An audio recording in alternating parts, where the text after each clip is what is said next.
essentially what the Spurs organization said was it is all up to Greg Popovich on his future with Yeah, the San Antonio Spurs. he's gonna coach until he keels over and dies. Yes. He will be there. There will be a statue outside Frostbank Arena when he is done with his career, and He hell, they might go as far as to taxidermy him because he's that they legendary. might I was gonna say they might bury him in the Spurs arena. Yeah, oh they my might. God.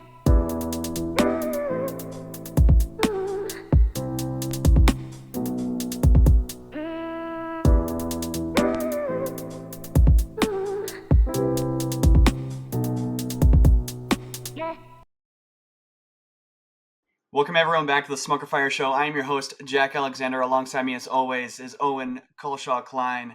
And down below me, we have Alex Walters in the building. In recent news, we have Taylor Jenkins being fired by the Memphis Grizzlies. And it really puts it into perspective as far as no one is safe when it comes to the NBA, especially these days. It's a business, dude. Not only did we see Luka get traded, we saw all of these All-Stars get traded over the trade deadline. We are now seeing 2 weeks away until the NBA playoffs. Taylor Jenkins, the head coach of the Memphis Grizzlies, is fired, and we still don't know the reason why, unless you guys have other information on it than I do. I don't, but I will start. I will get the conversation started by reading the Grizzlies PR team statement when he was removed. Okay. So stay with me. Memphis Grizzlies announced today that they have parted ways with head coach Taylor Jenkins. I'm genuinely appreciative for Taylor's contributions to this team and this city over the past 6 seasons, said Grizzlies president and GM of basketball operations Zach Kleeman. This was a difficult decision given the consistent and tangible development of our players and overall successes under Taylor's leadership. I wish Taylor nothing but the very best going forward. And I have something to say about that. For real? I get that you're going to be nice and you're gonna wish Taylor the best on the way out, but how are you literally? I tweeted Alex.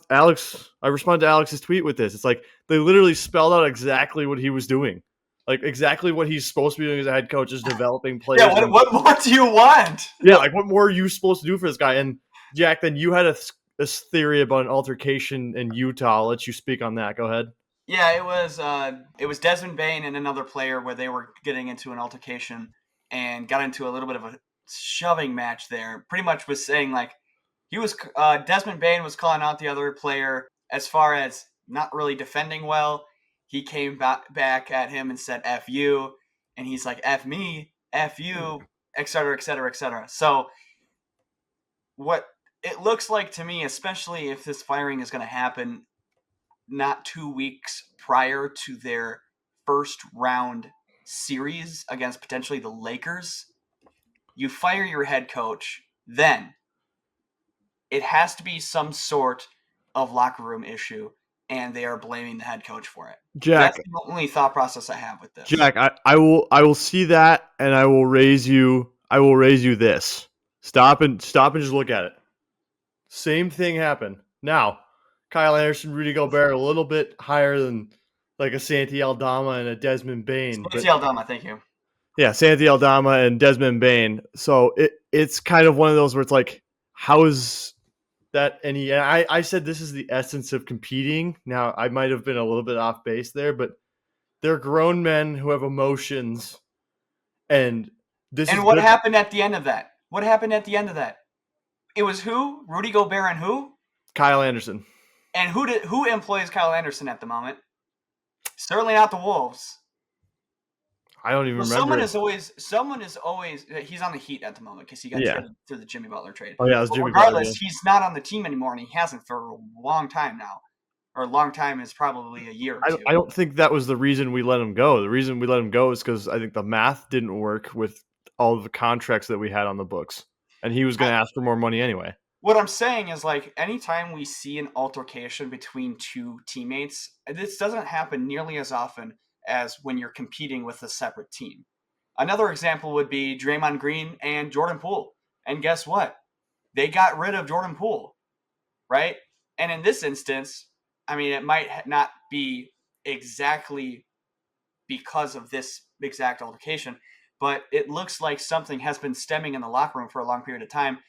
Something that we will never know about. I mean, we're not going to be in these locker rooms. None of these YouTubers or media. They're not a part of what goes on behind closed doors. So it's going to be hard to say. I mean, we can't really definitely judge someone based off of that altercation. But at the same time is whenever something like that happens, someone's gone, whether it's a player or potentially a coach in this instance. And if it's and I don't get the timing, two, the implication. The timing is awful. That's what makes it so serious. It's like, holy shit, something happened. That's what I'm saying. They had to have like thrown hands in a locker room or like said, "See me outside the arena" or some shit. Because there's no way altercations like that happen. Like Jack, and I know you're gonna disagree with this on slightly, but I'm going somewhere with this. Is altercations like that happen often? Guys are competing. Like that's part of what it is. Now, should you be shoving your teammates in game 73 when you're fighting to get on the right side of a 4-5 playoff matchup? Probably not. But at the same time, adrenaline takes over. We have guys in my intramural league who wanted to fight each other at the end of a game because it was a one-possession game. Like it's just competition. It's what it is. But again, I'll let Alex speak on this here in a second, but the timing makes no sense to me. We can get into that in a second. So, oh man, this was a weird. So after like everything happened, I just started to read a bunch of articles and research everything. Here's the consensus of what I found. Right, this offseason, the Grizzlies. I'm gonna try to say his name, but I might butcher the pronunciation. They hired he was the coach for the Paris team this past season, Tomas Isalalo or whatever. Yeah, I don't know. That was the next Grizzlies PR tweet like 2 days later that they hired him in the interim. They hired him this offseason. They hired him and who else? Noah LaRoche. It was Noah LaRoche. The timing of this firing was terrible, but what I think they were doing in theory was using Taylor Jenkins as a developmental coach to develop your GG Jacksons, help develop Ja, Jaren, Zach Edey, Jalen Wells. Basically everybody around Ja. Yes. And have him there just to develop. He's really not and Vince Williams. Vince Williams was skipping my mind. And we're gonna have these other two run your X's and O's for a while. And eventually we're going to replace you. Because a developmental coach for a team that wants to win is good in the beginning, but not good in the long term. I mean, who was it was like when it's skipping my head. So when JB was it was when JB was coaching the Cavs, right? Was it JB? Was JB coaching the Cavs? That was a couple years ago. Yeah, before they hired Kenny. Yeah. JB is a developmental coach. In short terms, but they kind of saw that he wasn't the way. He was good to get Mobley, to get Garland, and to help them progress, to help them develop, to become better. But we know he's not going to be the coach we need to win. It seems like that's what they were doing here, because from everything I've seen, Noah LaRoche and Isalo are phenomenal coaches on in overseas and for like the Olympic team in Paris, and that they're kind of banking on these guys being the winning now coaches that they want, but the timing of it is still terrible. Yeah, that doesn't explain the timing. Here's what I understand. They hired Jenkins in 2019, right? Yep. 2.5 games below 500 his first year, 34 and 39. They got 2 games above the next year. Then they won 56 games when Ja broke out in 2021. Then they won 51 games when Ja was going fucking nuts and dunking on everybody.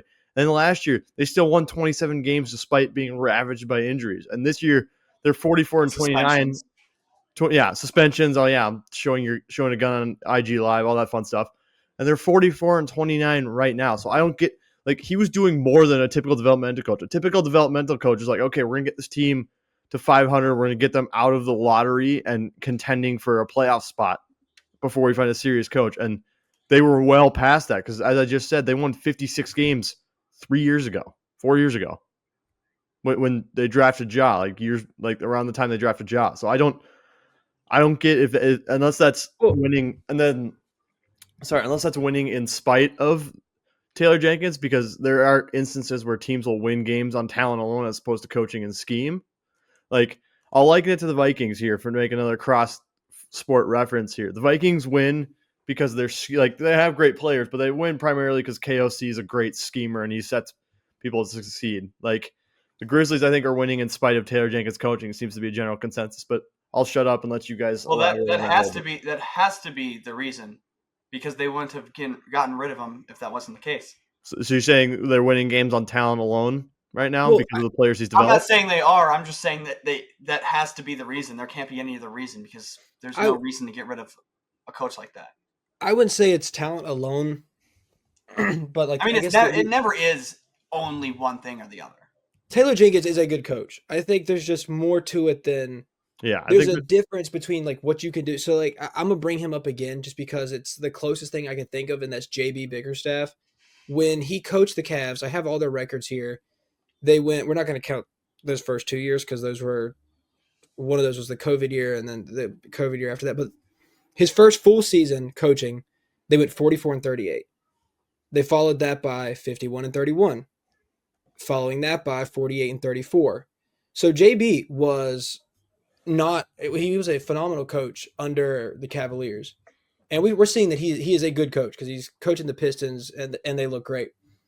But now we're seeing that what happens when you kind of see what your coach and like, so Taylor Jenkins, how he implements things, the way he runs practices or the way that he is handling sets and, plays. And you look at your roster and you're like, well, he's doing a good job, but he's not getting he's more of a floor raiser. He's raising our floor while we believe that these guys over here that we just hired to be assistant coaches are, they're more X's and O's guys. They're going to get everything at 100% out of our players, raising our ceiling. So the only thing I could think of is that these two coaches who, from as far as I know, are pretty good, are that the Grizzlies believe that they're going to raise their ceiling. That's the only thing that makes sense to me. Obviously, still the timing is stupid, but yeah, timing is dumb. But what I'll counter that and maybe offer an alternative take here is, why would you not go out and get a name brand? If you were going to use Taylor Jenkins as like a sacrificial lamb, if that's a term we want to use, that's basically what we're describing him as here. Is why would you not go out and get a name brand? And I don't have a list of coaches that could be eligible next coaching cycle. I'm sure one of you could pull it up, or we could figure that out later on. Well, the reason would be you have these people already in your organization that's learning what the Grizzlies are, and the players are used to them. And if you think those types of guys are just as good for the job, why not have someone who's been in the organization for a little bit? But what's to say isn't rinse and repeat? What's to say those guys don't end up like another Taylor Jenkins, just developing these guys for 3 or 4 years with no sustained success other than winning 50 games every year when that might everyone's be an healthy? Alex question. That's an Alex question. That is an Alex question. Are we saying like, what if this just happens to not work out? Yeah, what if this happens just be a copy and paste of Taylor Jenkins? It's another 3 or 4 years of winning. We won 50 games and we got the 4 seed, but we got bounced in the second round. And just like that, you did it right before the playoffs, and then you just ruined any sort of chemistry that you had left. That, and in 3 to 4 years, Ja's going to be in his physical prime and want to win a championship at that point. So, well, I think the only thing I could think of is for their decision was, at least the only thing that I could say is the timing isn't that bad, is that they kept it in-house. They kept it with coaches who know the players, who know the system. These players know what these coaches like. So saying it there, the timing might not actually be that bad. I could see, to be honest, I was kind of thinking about it as we were talking. They could have used this as a way for, hey, Taylor, well, they didn't tell him, but we're going to let you develop these players right up until we're about a month from the playoffs. Then we're going to let these coaches come in. We're going to let you go, let these coaches come in who are cheaper, come in and take over for you and give them a month to kind of get a cohesiveness together, because we believe there are ceiling raisers. He'd be out of there tomorrow. Do what? He'd be out of there tomorrow. Taylor Jenkins would be out of there tomorrow if he told him that at the beginning of the season. Well, yeah. That's what I was. They didn't tell him that. That's the only thing I could think that the Grizzlies were thinking. That's how they looked at this was we can have Taylor, help them develop throughout the year, just like, Zach Edey. But when we get closer to playoff time, he's going to go and Ilasalo is going to come up. He's already, he's dealt with his team. It's kind of because this is weird to another tangent, but like we saw when Doug Christie took over for the Kings, it was like they really didn't skip a beat because they had known him. He was in house, Yep. so we could see that happen here. It's just dangerous to do it right before the Oh, playoffs. If they did it a month 100%. ago, I think I'll say this: it's like when you fire a coach in mid NFL season, your team gets like a 1-game bump because hey, we want to rally around this guy and make him look good in his first game. So maybe that carries them into the playoffs. I don't know how long that effect lasts, if it even exists in the NBA, but I don't know. You guys got any other bombshell information about this? I think we kind of covered it. Hold on. Because it's kind of one of those where, if anything, I would have waited. Or if you were going to give him a month, that expired. They're a couple weeks late even on that. You would have had to fire him. You had to fire him at like the 60-game mark to give the guys the entire month of March and then the first week in April to get into a rhythm and go. Because mind you, like we said, these guys are on the wrong side of the 4-5 matchup right now. So you have to go take this team on the road into a hostile environment. Grizzlies, they're on the wrong side of that 4-5 playoff matchup right now. As of right now, they might drop. They might drop. I think farther. They could also. They're surging. I said they could. Yeah, we don't know because there's still 9 games left. That's still a lot of basketball left to be played. As small of a sample size as that might be. Yeah, with the firing of Taylor Jenkins, it brings up the question of what other coaches could possibly be on the hot seat. Because as soon as Luka Doncic got traded, all of the other trades followed right after him. People panicked. People panicked. And now we can look at some of the coaches that we could deem as underperforming and see if they are cold, warm, hot, or boiling. And to begin, we have Doc Rivers of the Milwaukee Bucks. Boiling. Do you guys think is it boiling? Because at this point, you are a 6 seed. Last season, you were I believe you were the 3 seed. Yeah, you were the 3 seed, and then gets bounced in the first round. So, these are the 2 years that we've seen with Doc Rivers now. I don't think it's boiling from the simple fact that they didn't have Dame and Giannis for the majority of that playoff series last year. So that's not what the Bucks actually look like, and they won't have Dame probably at all unless they maybe go to the NBA Finals and he finds a way to get over the blood clots fast. Because I don't know what the recovery time is on those. It could be anything. He could be back next week. It could be a month. It could be 6, we don't. It could be career ending. You never know. Yeah, you never know with that stuff. I don't say boiling, but I'll say it's starting to get it's hot.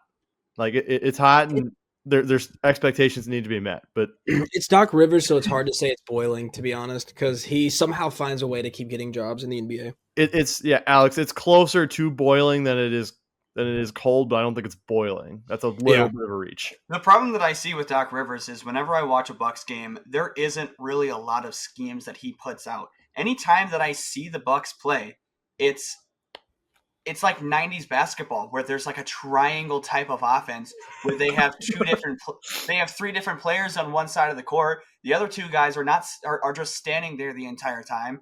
And then you have one of the players on the post come to give Giannis a screen or give Dame a screen and have Giannis screen him. And it's just a pick and roll, pick and pop from one side. And the other 2 people are doing nothing. We haven't seen anything outstanding come from Doc Rivers since 2008. Ever since that championship, I haven't been impressed with anywhere that he went. Whether it was the Clippers, because obviously the Clippers didn't even get to the Western Conference Finals, whether it was the 76ers or whatever other teams that he was at, we haven't seen any sort of phenomenal success or anything that is achieving above our expectations with him. Yeah.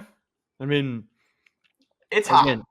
Yeah, it's hot, but boiling is a bit of a stretch. But yeah, something needs to happen here quickly because you're running out of time with Dame, you're running out of time with Giannis. You don't have Chris Middleton anymore, whether he's healthy or not. But carry on. Next coach on the list is a team that isn't underperforming technically because they're a 3 seed at the moment, But when they are going up against the best teams in the league, they haven't won a single game.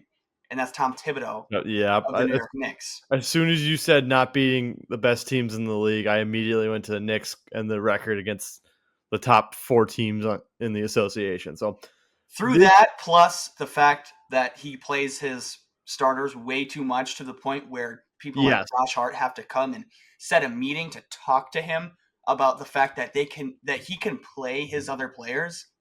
That's an issue that we're starting to see. I think it's beyond hot. It's not boiling, but it's scorching, I think. I think it's boiling. Yeah, I think it's scorching or boiling, whatever you want to call it, because, again, in X amount of years he's been at the wheel. He's run Jalen Brunson into the ground. He's run Josh Hart into the ground. Like, they flame out in the playoffs. Like, the reason the Pacers picked them off is because the Knicks ran out of gas, because Josh Hart was averaging 37, 38 minutes a night. Josh Hart played the full 50 when they went to double overtime in a game once. Like, that's not – I don't care if you see them drop in the first round against potentially the Milwaukee Bucks and Giannis, I can see something changing this summer. That's the injury series. It's the fabled injury series, but yeah, we'll get into that later. But yeah, I think it's scorching because he's running his players in the ground, and they're built to go deep, but they're all tired after 82 games of playing 38, 39 minutes a night. Alex, you're welcome to interrupt us. I was letting you go. In all honesty, it is like hot to, maybe warm right now up until the playoffs. If you get bounced in the first round of the playoffs, or I want to say if like the second round is nasty, like it just looks bad, then it's scorching, then it is boiling over. But I'd say it is very warm for the most part. If you lose to the Milwaukee Bucks in the first round when they don't even have their second best player, that's what I'm saying. You lose in that first round, or at worst, like you get to the second round and it's just ugly. Like if you go up against the Celtics, or I don't know who they're the 3 seed, so they would get the 2, which is who's the 2 seed right now? The Celtics. Oh god, if they go in there and get washed 4-0, or the Cavs and get rinsed, potentially gentlemen swept. The problem is who is going to guard Giannis? Because he will murder Mitchell Robinson for a game. They probably, in all honesty, they'd probably run something with OG. I was going to say OG. It would have to be OG because if you put Cat on Giannis, he's dropping 50 every night. The way Tom Thibodeau coaches, it probably is going to end up being Josh Hart on a switch. Yeah, Josh Hart. Yep. I was going to say Josh Hart is actually Josh Hart is the answer. This is exactly how you coach the Wolves. That's not the answer, man. That's not the answer. No, you asked a question, and Josh Hart is the answer. It's the answer, but it's the wrong answer. Yeah, unfortunately. I don't know, man. Josh Hart might go out there and he just might average like 20 rebounds. Yeah, because he's trying to box out Giannis and fight for his life. Yeah, it's going to be the other 50% of the time where Giannis just happens to miss a shot, and that's when he's going to get Josh Hart. Rebounds. Me too. I love Josh Hart.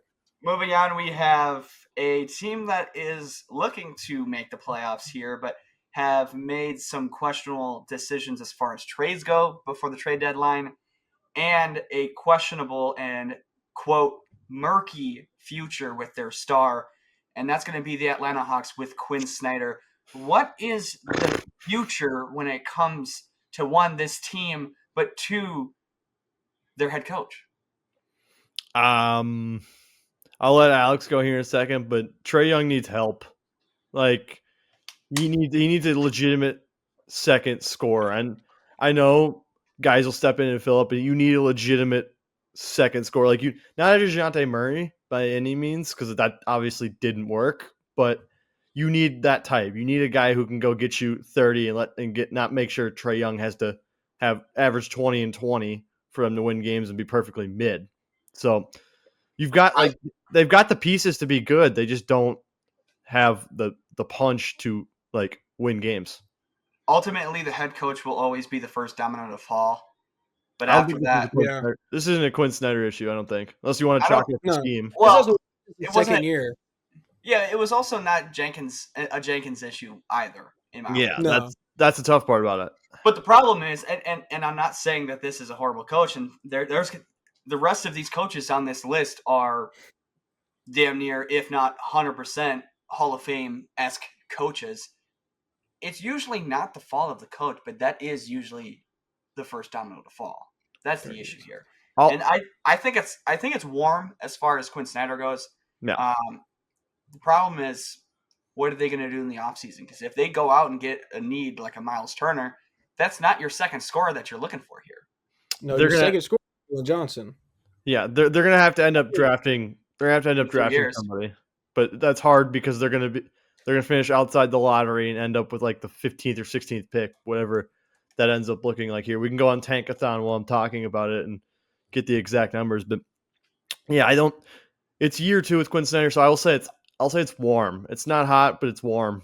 They got to start getting out of the play-in routinely and being a playoff series team for any meaningful change to not occur in terms of coaching. I think they've had to deal with a lot of like stuff that's just out of his power. I mean, you've had Jalen Johnson out for the entire year practice. I mean, he was there for the first half, but I mean, he wasn't there very long. Yeah. It was like a month or two. That's your second best player. Not even arguably, he is your second best player. Then you had last year. Option goes, yeah. Yeah, and then you had last year where DeJounte was out, Jalen Johnson was also out, or you'd be flipping between Trae Young being out for a little bit and then DeJounte being out there, and then vice versa. He hasn't had the best of luck with injuries, so I think if they can miraculously come in and be fully healthy next year, that would be like a good gauge. Garnering, that they go out and get some pieces that'll help. I don't think they need to go out and get like a star to put there just yet, because you're kind of hoping that Trae Young, Jalen Johnson, Dyson Daniels, and all of them can continue to progress to be that guy for you. And there's still a chance that one of them could. Probably not as much Dyson Daniels, but I mean, if you go out and get solid enough players, you could turn the team that the Hawks are this year to what that 2014 Hawks, which weren't going to win the championship, but I mean, it looked a lot better than they do now. Yeah, and I'll give there's 2 things I want to say about that. Is the problem is with the Hawks, I think maybe if you want to chalk up the scheme, it's a pace thing, because if you watch Hawks I haven't watched a lot of Hawks basketball, but I watched enough to know this team plays like the current version of the Alabama Crimson Tide basketball team. They want to get up and down and score a bunch. Yep. And Trae Young's obviously the guard to do that. So maybe I don't know if they want to try and slow it down and find like not a Rob Dillingham in the draft, but find a second scoring guard. So Trae Young again isn't same thing with the Knicks. Off the bench. They tried that though. And I think was the problem. Yeah, that's the thing. So again, it's super hit or miss, but maybe switch up the scheme. I'm not saying you have to slow it down to have like the 29th pace in the league, but they're probably, I imagine, top 10 in pace. If you can get maybe down 210 or somewhere closer in the middle of pace, and you're not trying to win games 130 to 125 every night, that might help. But again, I'm just a guy who talks on the internet. I think the key to this is just patience. And we don't have to get cute here. I mean, we can be patient with this roster. You're looking at Trae Young, who's going to be 27 by the time the next season starts. These other guys are not really too far behind him. I mean, you hear 23, 22 years old, and you think super young, but that's not that far off from Trae Young. Isn't Dyson Daniels like barely legal to drink in America? Well, Jalen Johnson's 23. Dyson is in his sophomore season, if I'm not mistaken. 22? This is his third year. He's 22, right? 22, yep. Yeah. Barely legal to drink in America. You got time. Exactly. So I wouldn't worry about it too much. I mean, he's 2 months older. But it is warm. It is warm from the context of just general success. Jimmy Butler was traded, and the future of the Miami Heat looks a little bit different than we thought prior to this. I mean, this head coach is easily a Hall of Fame coach, down probably top 5, top 10 all time even. But with the future of what we're seeing with the Miami Heat, things could change, and things could change very quickly with this type of roster here. The problem is Pat Riley. Because if Pat Riley's in charge, I don't see this team looking to tank. I don't see this team trying to necessarily restart. So someone like an Eric Spoelstra, what does his seat look like? For me, I personally think it's cold. I don't Ice think cold. there's anything that's going to get him off of that seat, especially with No. his relationship with. Unless he wants to. Yeah, either he wants to or they somehow win 20 games for consecutive years in a row and there's no meaningful development. That is exactly what my next point was going to be of what if he doesn't want to be there anymore? What if he's not that type of coach that wants to develop these not really winning now type of players, and he wants to go to another place and start over with a competent roster? That begs the question. I'll let Alex go here in a second. That begs the question. I was going to say then if he goes, maybe he goes to Atlanta, but I would say Atlanta's trying to win now, but they're too young to win now is the problem. But I'll let Alex go. I just want to say this is this is the man who sat through the years of Justice Winslow, Hassan Whiteside, Dion Waiters, when they were garbage. I mean, like they somehow were still winning, don't get me wrong. Yeah, What year was that? Well, that was 2016, 2017, because that was Winslow's second year. That was like that was only a couple. That's only a couple of years. That's only a couple of years post Braun. I think they were 500.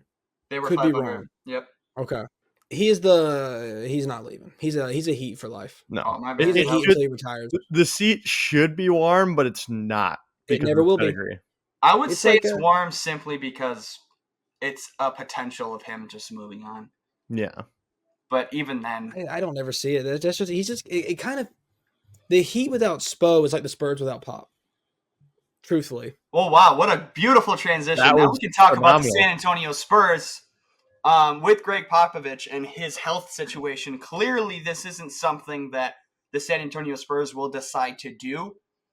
They said it themselves that it is all up to Pop. I guess I lost the quote there. I had a quote there, but essentially what the Spurs organization said was it is all up to Greg Popovich on his future with the San Antonio Spurs. He's going to coach until he keels over and dies. He will be there. There will be a statue outside Frostbank Arena when he is done with his career. And hell, they might go as far as to taxidermy him because he's that legendary. I was going to say they might bury him in the Spurs arena. Yeah, oh my God! They might hold his funeral on the court. Holy cold open there! Oh my God! Yeah, he's either getting taxidermied or buried under Frostbank Arena. So there's no way you just said taxidermy, Jack. Oh my God! Jack, he's one of the greatest NBA coaches of all time. It's not that ridiculous. I mean, sure. Okay. Well, regardless, I want to say warm again simply because of his health situation. Yes, warm because of his health, not basketball reasons. Genuinely terrifying to see if you just look at it as a health standpoint. So that's why I'll say warm simply because of that. Because that it could be another 5 seasons. It could be next season. You just never know. At least in this exact moment. We got one more coach on the list, and then afterwards we're going to go into some hot takes going into the NFL. Geez, we were just talking about that. The NBA playoffs and the offseason following it. The last coach on the list is a coach that is in a really tough predicament right now. Another coach that I wouldn't blame him for this downfall of this organization. But again, coaches are normally the first domino to fall. And that's Nick Nurse of the Philadelphia 76ers. What does his future look like? The only reason we're talking about him on this list is the Joel Embiid tax. If Joel Embiid is healthy, they're a regular playoff team, and he could just sit back, be like, Tyrese, you can come off a ball screen from Joel, and he can dive to the rim, and you can either get to him or you're getting a free 15-footer at the free throw line. Like, there's no...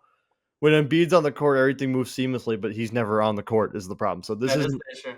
It's kind of the same thing with Quinn Snyder. It's like, we haven't seen this team fully healthy. Same with Doc Rivers. You haven't seen this team. Injuries play such a big role in coaches' success. So like when coaches get fired for Taylor Jenkins didn't get fired for injury reasons. He got fired because he's a scapegoat allegedly. But I don't see any reason why you'd let him go. At least not until you get 65 games of an Embiid or you get a full 82 with Tyrese Maxey and you can see what this team actually looks like. again, it might be just something that he decides versus That's what I'm saying. the Or he organization. goes out, yeah. Or all possibilities, all 5 of these is they go out on their own terms. But Alex, I don't know. I want to say that there's a chance they'll fire him. I don't think he deserves to be fired. No, I'm not But saying that in the slightest. in the yeah, and I know. I just think in a situation like this, that feels like what's going to happen. Hmm. I And mean, we've seen that's it kind of happen. why I put his name in there because of that. We've seen it happen 3 times now with the Suns. Well, Yeah. 2 times really, because I don't know how we feel about Monty Williams, but Frank Vogel didn't deserve to be fired. Coach Bud's probably going to get fired. He doesn't deserve it. It's not his fault that the Well, team has. He didn't deserve it when the Bucks fired him. He didn't know. He didn't deserve that either. That was the but- worst decision that the Bucks made in the last. There's a 5 chance years. that they could fire Doc Rivers, and then Coach Bud gets fired, and then they get Coach Bud back. Don't give me That could hope. be possible. No, I don't. Don't give me that hope. There's another- delusion. Now, if that's all the coaches we were going to talk about, there's one that I did want to bring up. Yeah, go for it. Go ahead. Because That was going to be my next question. He's gonna say the Hornets coach. No, I like Charles Lee. Kidding. Jamal Mosley Hmm. for the Orlando Magic. Yeah. No. 2 back-to-back years of being a bottom 10 offense as a team that wants to win is disgusting. Gross. That is like, let me look. I've got the numbers here. So last year, this is points scored per 100 possessions. Whoops, I should have did this put him wrong. in there. Damn. Points scored per 100 possessions. Last year they ranked 22nd with 113.9. This year they rank 27th with 109.6. There are teams like the Wizards, Jazz, and Hornets. One of those teams ranks above the Magic. That's okay. That's disgusting. That qualifies. One of those teams rank above the Magic. And now, but again, they're number 1 or they're number 2 in opponents points per 100 possessions. Yeah, So they that's try good. to win games 195 every night. But they have the worst effective field goal percentage in the league. And the second worst. There's 29 at 50.9%. The defense is just astounding. Like, the defense is great. I'm never going to say that, but the offense is atrocious. It is atrocious. I mean, I would say it's warm, but they're having success. I think they're willing to look past that. And a couple things. What success are they having? Jack, they became a playoff team after years and years of mediocrity. Yeah, That's because they have Paolo Banchero. That's my point. Is Paolo Banchero might help Jamal Mosley keep his job because he's so. And you got the Wagner brothers. Like, you have the talent. I get that. You have the Oh, talent. they're 4 games below 500. Well, in their defense, Because their you missed- 2 best players were out for. Yeah, Paolo was gone for 40% of 2 the months. Franz almost died, and didn't Mo tear his ACL? Unless I have the Wagner brothers mixed up, but It was because they both Paolo and Franz, I think, tore their meniscus, okay. if I'm not mistaken. No, And then Paolo had a was- groin injury that kept him up for a couple months. what was Paolo? Because Paolo's was That's something you could exactly. recover from within a normal NBA season. But you guys can Google it while I'm talking. So I don't think so. But if this team is fully healthy and they don't win a playoff series next year, then He tore I his think oblique. that his seat gets warm if they don't win a playoff series next year and they're fully functional in doing so. So that's where I'm at. And plus, Since Paolo Banchero's return to the Orlando Magic on January 10th, 2025, after recovering from a torn right oblique. Yep. okay, They oblique. him and Franz both tore their oblique. Since That's his what it was. return, the Magic have played 32 games, achieving a record of 15-17. Yeah. But in his That's the defense, there was problem. also some of that time was without Franz. That's the only thing you could possibly defend is having your second best player gone. No. Yeah. I mean, Jack, if your 2 best players are injured, I mean, that's why we have teams like the Mavericks, who overall are not a bad team, but both of their players and 90% of their team, in all honesty, are cooked. They're done. The same thing with the 76ers. The Yep. 76ers are missing Joel Embiid all year, Paul George has been in and out. Tyrese Maxey's been in and out kind of. I mean, he was out at the beginning of the year, but I mean, not like they're doing much better now. But I mean, we know that's also not the 76ers. Like, I know this isn't the Magic at 100% when honestly, three of your best like 5 players are out for 30 plus games in an 82 game season. Yeah, Looking at the games that they've played, 15 and 17. and again, like I just said, if they are fully healthy and functional next year through 82 games and they don't win a playoff series, then you might either look to move on or his seat gets hot, because then it's like, okay, this team's fully healthy and this guy just can't coach them to wins. Would Some be of what the you can chalk it up to. some of these losses, yeah, they're losses to the Celtics, to the Bucks, to the Nuggets. But then there's two sides of the coin here where you score 79 points against the Portland Trailblazers and lose by more than 20. We live And in a then society. you score 99 points against the Utah Jazz here. And then other games against the Kings, you drop 130.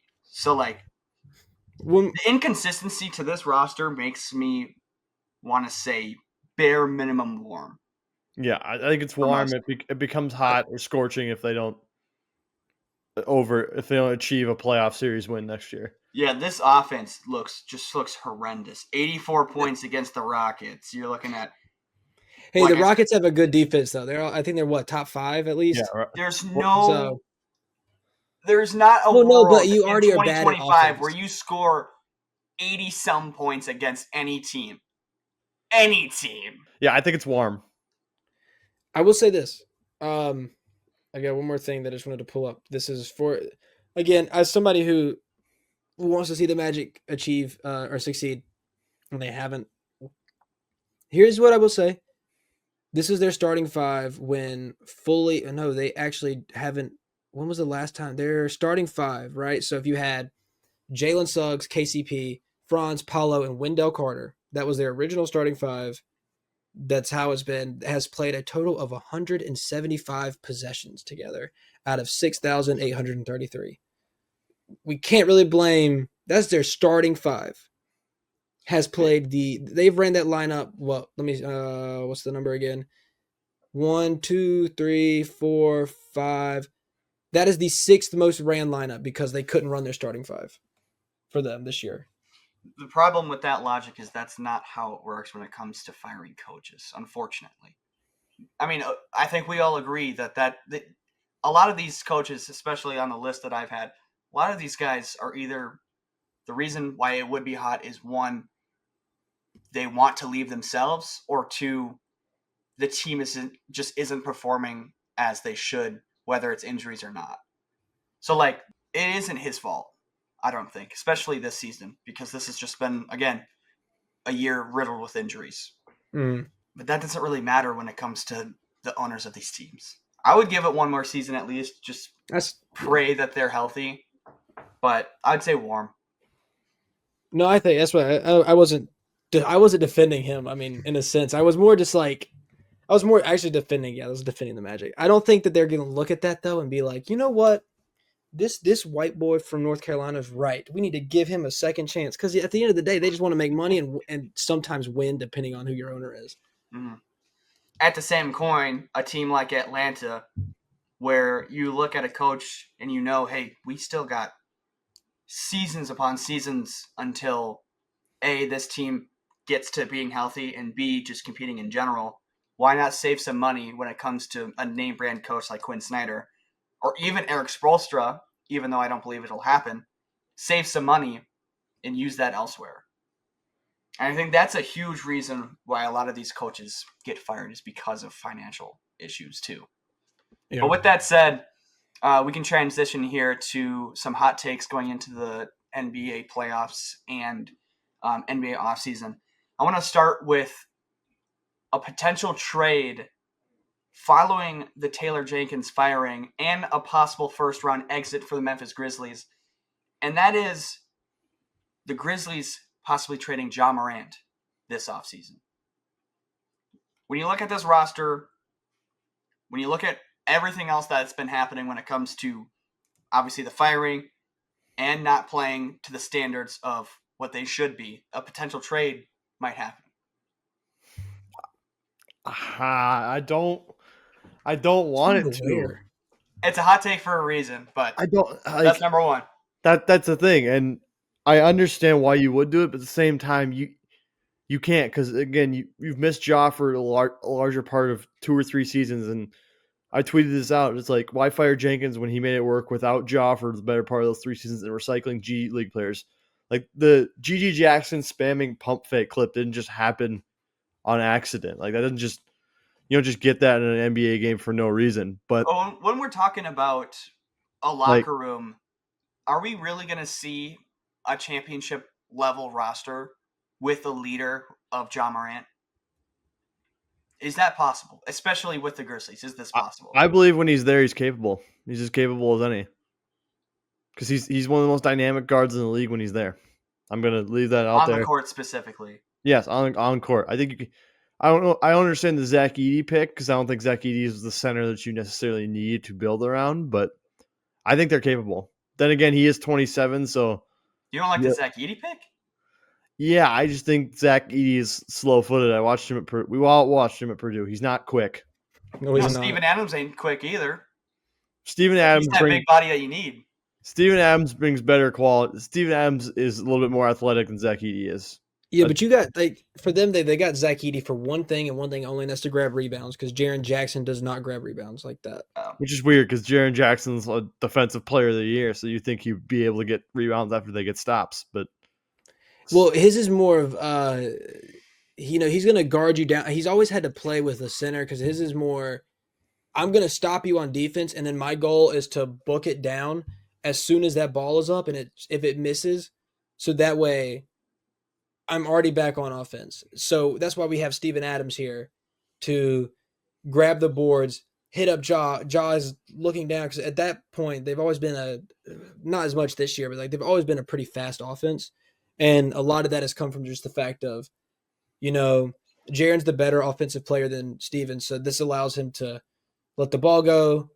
It's kind of the same with like Giannis or Brook Lopez because Giannis doesn't grab as many rebounds as you think he would. That's a lot of like a Brook Lopez thing. And that's just to allow your offensive big man or your other big man who's better offensively than you are to go ahead and get down to the other side and let the offense set up. Which is why you get Zach Edey. That's the only thing I could think of is just because you knew you needed a guy who can rebound who's going to be cheaper than Steven Adams. Regardless, I've seen Ja Morant at the top of all of the rumors when it comes to trades this offseason. So that was just kind of dabbling into what we've seen. And kind of the reason why this thing is called Smoke or Fire is we see smoke with Ja Morant in the Grizzlies. We see fire with the coach, literally and figuratively. Getting fired. Yeah. There you go. There you go. Regardless, there is smoke when it comes to Ja Morant, and that's just something that has been across the internet for the last 2 years, few months, few years even. But to be honest, because he does want the smoke. Yeah, he did want the smoke last year specifically. Well, I'm sure he still does. Anyway, I have a second one here for you guys. This one's going to be extremely hot, only because of the timing of it. You could see a world where this isn't a realistic outcome this offseason, but this has also been something that we've been talking about since the Thunder went down to OKC and rebranded everything from the Seattle Supersonics. Adam Silver will finally announce plans to create 2 new expansion teams in Seattle and Las Vegas by the year of 2028, with recent backlash of the low ratings and the, I would say, failure of the NBA All-Star game. I don't think that's hot. I think that's needed. That's the only. Yeah.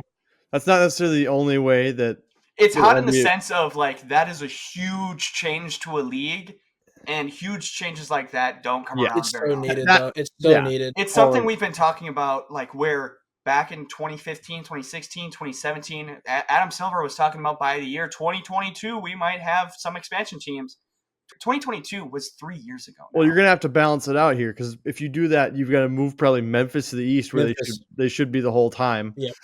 Or move Memphis to Seattle. Or move Memphis Okay, to Las Vegas. that's where it gets hot. Is if you move an existing franchise elsewhere. It's hot regardless. I don't think it's going to – I mean, again, I can't say I don't think it's going to happen this offseason because it's my hot take. But it is an unrealistic chance of this happening regardless. Alex, what makes more sense? Do you move Memphis to the east and add 2 or 3 one of the expansion teams to balance things out and see how that goes, or Well, do you add? It's far more likely for it to be an expansion team because you have to get that owner on the same page too. Like that's Yeah, I don't think Seattle. Yeah, I don't think he's going to move his team 3/4 of the way across the country for that. But so. it's a conversation. It'll be an expansion team. Yeah, I think it'll happen. I also think that the league we're at a point now where we're kind of seeing teams just become so top heavy because there's some players that have nowhere else to go other than taking a minimum over here, and an expansion team will allow finally for teams for like the amount of like talent we have to breathe. And it is I'm dying for this to happen. It needs to happen now. It also begs the question: do you? And this might be way outside the box, but do you make that G League Ignite team that you formed in the G League? Do you bring that Las Vegas Ignite? Yeah, like you bring them up, and then you add like I don't know, you add a Kevin Durant as like your sexy name or some shit, and then you draft. Kevin Durant's going to the Sonics. But I'm saying, you know what I mean? Like add like a sexy name to your roster. That would be a beautiful ending. I just thought of a video idea there where so essentially what would happen is you would have an expansion draft. So there would be a certain amount of players on each team where the organization will stay and keep with. They can keep 8 players, for example. I think it's 3 that they have to let go. What's that? I think it's roughly like 3 players you can put up for. Yeah, that's exactly how they did in the NHL. 3 or 4. Regardless, there could be a certain amount of players per team that we can be like, okay, they're not going to get rid of these guys, and then potentially have a video where we do an expansion draft together. We'd also have to sit down and like actually go through like, oh well, what team? Well the Suns might let this guy go, and that we could chalk that up to all 3 of us get 2 conferences or 2 divisions, and then pick that ourselves, and then just bring it together and say what we disagree with or agree with. But regardless, my third and final hot take revolves around the Rockets and potentially the Warriors matchup. And I have the Golden State Warriors upsetting the Houston Rockets in the first round and potentially even winning that second round and losing to the Thunder in the Western Conference Finals. It's not ridiculous. That's where not ridiculous to say that. I don't beating the Rockets. I don't think is hot though. I don't think going on a run, I think, is hot. Beating the Rockets makes sense on paper. Well, here's the thing: we have the Clippers at the 6th seed. If they stay at that 6th seed, and you look at the Nuggets, where last year they were not healthy. If that injury bug happens again, we could easily see a potential matchup of a 6th seed LA Clippers and a 7th seed Golden State Warriors. Wild. That would be potentially going up against the Thunder in the Western Conference Finals. Now, if the Warriors lose that series against the Clippers, you see the LA Clippers go up against the player that they traded that won the MVP this season, most likely, and watch SGA potentially make the Clippers the Seattle Supersonics in a few years. That'd be awesome. But that's how bad he's going to beat on the Clippers. Clippers are not moving. Not actually. But what I'm saying, my point was, that is going to be a historic series sweep. I just want to say one thing about that Rockets Warriors series. I think that's the same thing that the Thunder had last year against the Mavericks. Like the Thunder were a super young, fun team that ran into a experienced Mavericks team that wasn't going to be stopped until they ultimately got absolutely bodied by the defending champion Celtics. So Was it not 6 games? Or was it 5 games? I think it was 5. Was it really 5? Or no, it was 5 because it was in Boston. Yeah. So I think Wow. that's not. I think the idea of them going on a run isn't as realistic. But then again, the hard part is they have the greatest shooter on planet Earth, and they've got the biggest diva in the league, who's one of the best scorers when he's not bitching about his situation. From a defensive rating standpoint, you're looking at the best defensive duo in the league with Draymond Green and Jimmy Butler. You have that where Jimmy Butler brought the Miami Heat twice as an 8 seed to the NBA Finals, plus the greatest shooter of all time that has 4 rings. I just have a hard time, even with that Rocket series, I have a hard time seeing how, aside from chasing Curry around, which is a difficult task, I just don't see how the Rockets don't strap them, because the Rockets have so much size, Jack. Like, Steph Curry can go for 40, but if everyone else has 5 points and they lose by 20, what does it matter? Their size is all their forwards. I mean, they got Şengün and then Steven Adams. And the right, what's to say? 25. Jock Landale. Yeah, Jock Landale. Sure. At that point, let's throw in Quentin Post in this conversation. Yeah, come on. Şengün would bury Quentin Post if they played 48 minutes against one another. Doesn't matter. Draymond Green's gonna be guarding him, the potential defensive player of the year. Defensive players, shut up. I what's to say Amen Thompson. Have you looked at the defensive ratings with Draymond on the court and off the court? Let's just say Amen Thompson doesn't chase Jimmy Butler or Steph Curry around and cause problems. Amen Thompson, Jimmy Butler's bodied that little kid. Seriously? That's a grown ass man you're talking about. Yeah, he's a grown ass. No, he's a grown ass little bitch, is what he is. But that's a whole nother. Yeah, you seem traumatized by Jimmy Butler. Have you gone to therapy talking about Jimmy Butler leaving the Wolves? He could have not. He could have left my franchise peacefully, and I still would have been mad at him. But real quick, the Magic have scored 100 points all before the fourth quarter. They are beating the Kings' ass 100-68. And that's an absolutely beautiful segue into my first hot take. Beautiful segue into my first hot take is the Kings are going to move Sabonis in the offseason. That's not hot at all, man. That's not hot at all? No. Really? No, he's gone. He's gone. If they don't figure out the direction, he's made it very clear that he wants out. Mm-hmm. Okay, he wants out. I thought they were going to move on from him organically because that team has no direction. They're not going anywhere. They haven't gone anywhere for the last 5 years. It'll be mutual. He said he's meeting with them this offseason to figure out what their direction is, and if he doesn't like the direction they're going, he's gone. Okay, well then the Golden State Warriors. That renders my first hot take completely useless because I didn't realize that he was the one who went out. If it was the org that was going to move on from him organically, then it's a different statement. So we'll move on to my next one because that was debunked quickly by you psychotic ball knowers. I think this one. Come on now, give me this next one should be better. I think the Lakers are going to flame out in round 2. I'm going to be honest with you. Potentially a 4 seed that they are right now. They're going to flame out against the Thunder, yeah. Or even hell, they can flame out in round 1 because LeBron, you got a lot of mouths. Yes, I know. Greatest player of all time. He's got Bronify. He's got all of that stuff. Yes.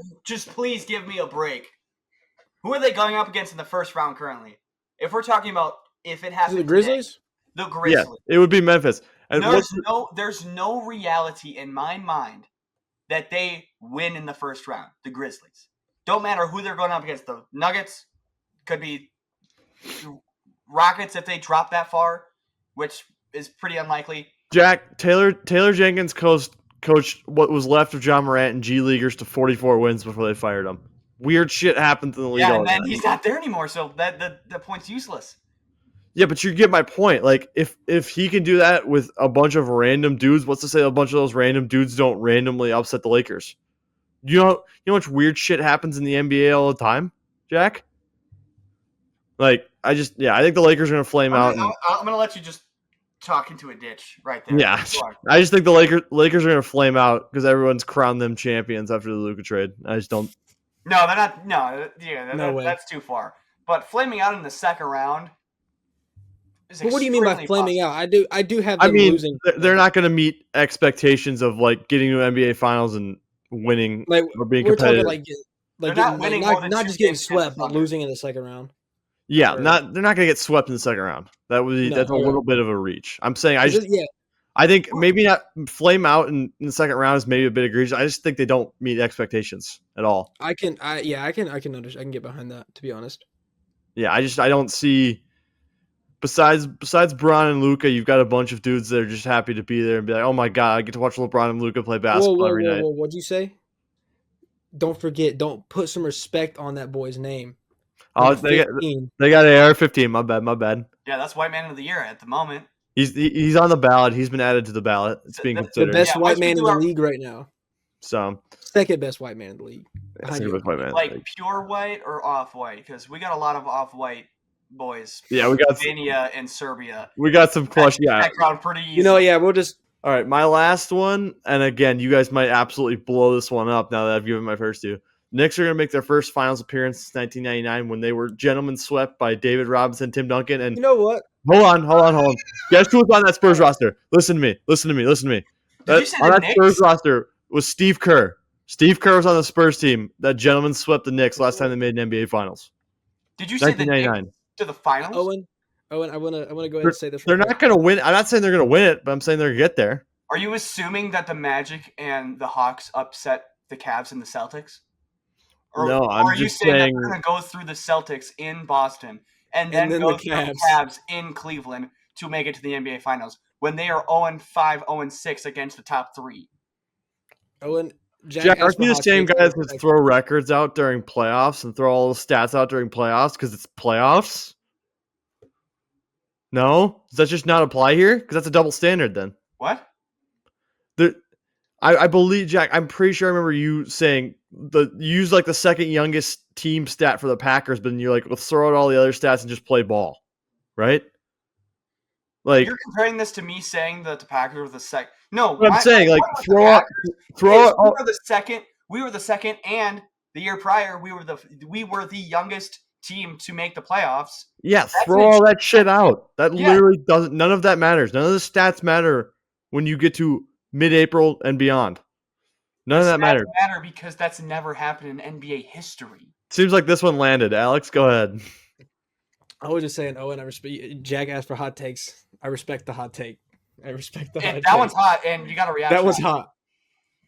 Okay, See, so I guess that's what we wanted. well, I've got three, but one of them has already been used, kind of, and it's that the Rockets are going to lose in the first round, which I guess isn't necessarily hot. No, they're gonna sweep the Warriors and Steph Curry's careers. Oh no, You know, yeah, kidding. the Rockets are going to sweep the Warriors. Yeah, I'm kidding. They Carry on. do match up. I will say they match up well. I like the matchup. That'd be a They sexy. could easily win that series. That'd be a sexy 2 versus 7 matchup. But Devin Booker will be going home this offseason. No. Grand Rapids, Michigan.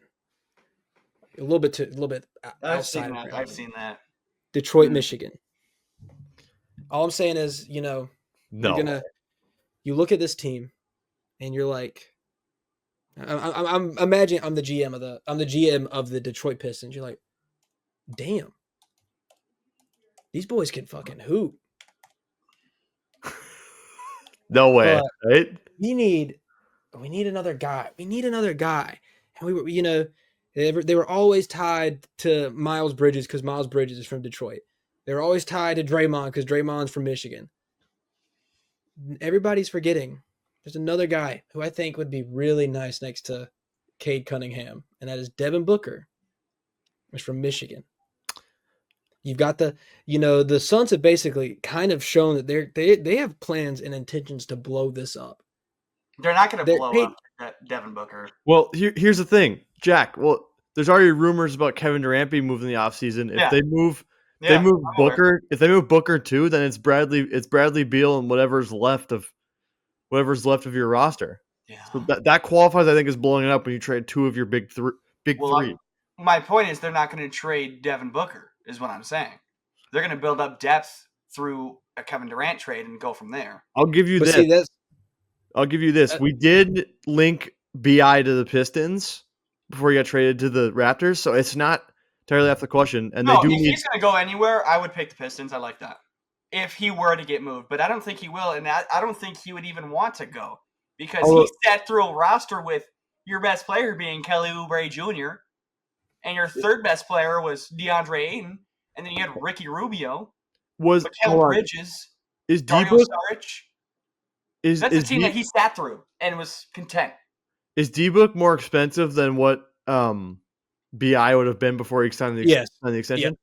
Very much So so. that could also be a reason you scare them off because yes, they have a lot of money, but even then, spending that much on a guy that probably isn't going to be there by the time this rebuild is complete is a little bit of a risk. So, But see, at that point, you're boosting the rebuild. The rebuild is well, yeah, boosted. you'd move your timeline up a couple of years, which If only no, helps. Actually, if there's any team that you trade Devin Booker to, it's the Houston Rockets. There's not a single team that should be higher than the Houston Rockets right now because if you trade Kevin Durant to wherever he's going, you get a little bit of compensation back.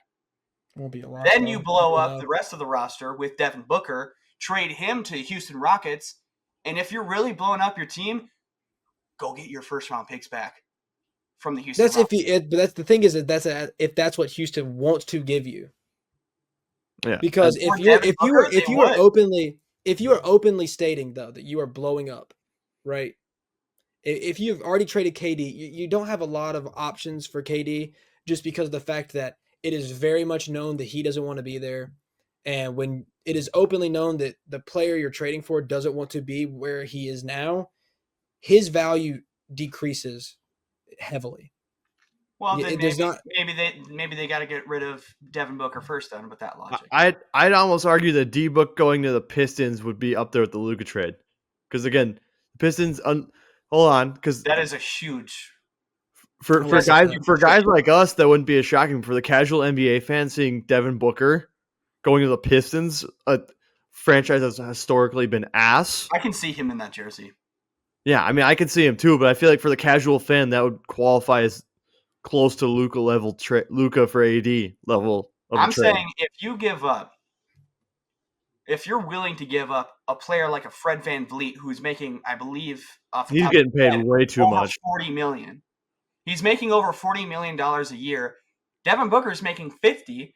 You match that with two 5 mil players or one 10 mil player, and then all of their picks. Does that math work? In a heartbeat. Let's do it quick. I was gonna say, yeah, Jack. Do you want to screen share so that people can see? The masses need to see the trade machine again, as if we didn't do an entire hour and a half episode breaking down all the trade deadline stuff. The trade generator is making its return. It's glorious, glorious return. See, this is what I do best here. This is why you guys keep me employed here. He's great. He's great at clicking buttons. Okay. Really good at it. In a world all you want back, your main objective is to get those first round picks. 42. Oh, he's not even making 50. $42.8 million a year. You're left with likely only 8, 9, 10 million. Never mind. You're good regardless. This works here as far as salary goes. This works. The only difference is you have to have. Oh no, he's on a team extension or a team option. Team option, yeah. They'd have to opt in. They'd have to opt in and then move him, right? So it depends on what the kicker is. All the Suns need to do is opt into a contract worth $43 million. But at that same regard, you could, for the Rockets, you don't have. That's a team option. That's in your ballpark of, hey, why don't we just not pay Fred VanVleet and then boom, now we have $42.8 million to work with, and we still have all of the Suns' first round picks where they don't have a future at all. That might be best case scenario for the Rockets of just standing pat. See, that's why I think, because if the Suns are openly showing like they have intentions to blow it up, for the Rockets, those picks skyrocket in value.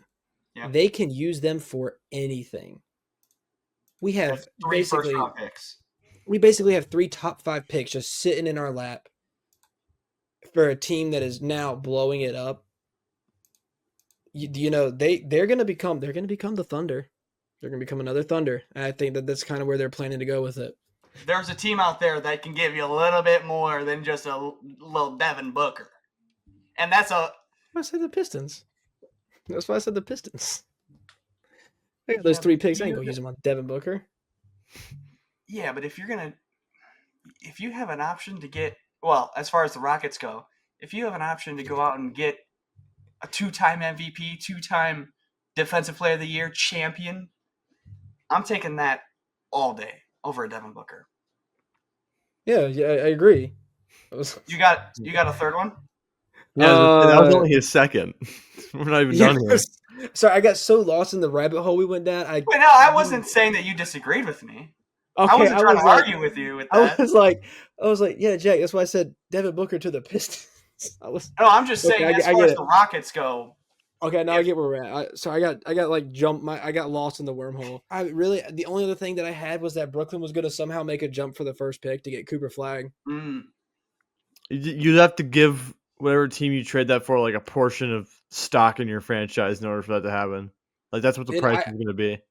I think there's a good chance it'll happen. Them or Philly.